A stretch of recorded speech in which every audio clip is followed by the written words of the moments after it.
Hello dear students, I hope you are well and active. आज हम लोग सीखेंगे कैन का प्रयोग। कैन कैन मीन्स होता है सकना।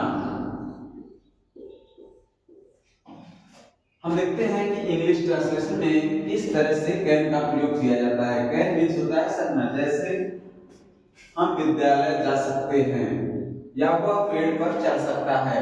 तो यह जहां पर हमको कैन का प्रयोग सकना के अर्थ में करना हो और वह शक्ति प्रदर्शन हो, जैसे किसी की क्षमता बताई जाए कि वह इस कलम को तोड़ सकता है, वह पेड़ पर चढ़ सकता है, कि उसके अंदर क्षमता दिखाई जा रही है कि वह यह कार्य कर सकता है। तो जिस जगह पर शक्ति या सामर्थ्य दिखाया जाता है वहां पर कैन का प्रयोग किया जाता है। जैसे वह पेपर ला सकता है। तो यहाँ पर बताया जा रहा है कि उसकी क्षमता है कि वह पेपर को ला सकता है।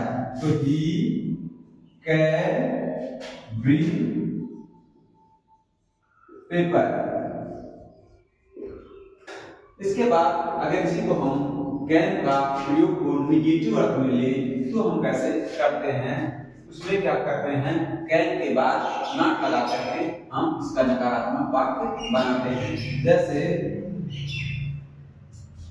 कि राम कार नहीं चला सकता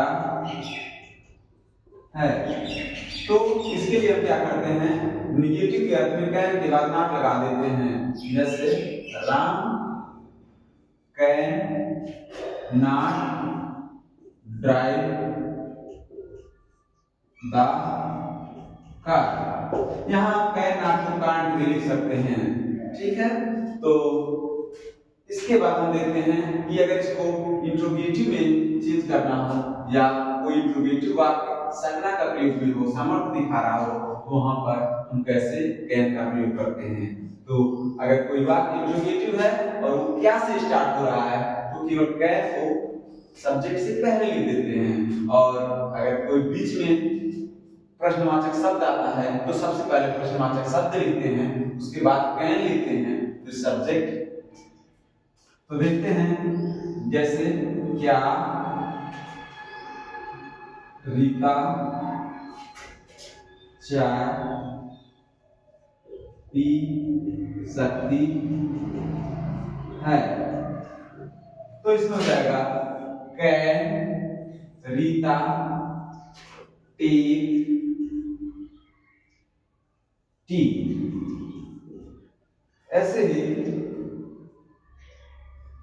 अगर ये जो प्रश्नवाचक शब्द है बीच में आए तो कैसे करते हैं। जैसे रवि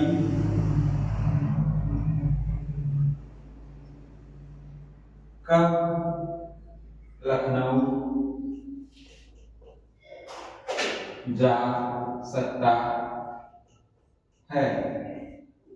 तो सबसे पहले कब का इंग्लिश शब्द लिखते हैं, उसके बाद फिर कैन लगाते हैं, फिर सब्जेक्ट। तो देखते हैं कैसे करेंगे। When Ravi, when can Ravi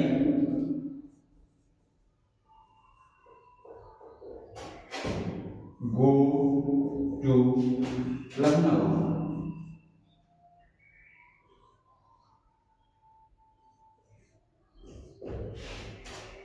तो इस तरह से हमने देखा कि कैन का प्रयोग शक्ति या सामर्थ्य दिखाने के लिए किया जा रहा है। और किस तरह से इसका साधारण वाक्य करेंगे, किस तरह से निगेटिव वाक्य करेंगे, निगेटिव वाक्य में आप कैन के बाद नॉट लगा करके करेंगे।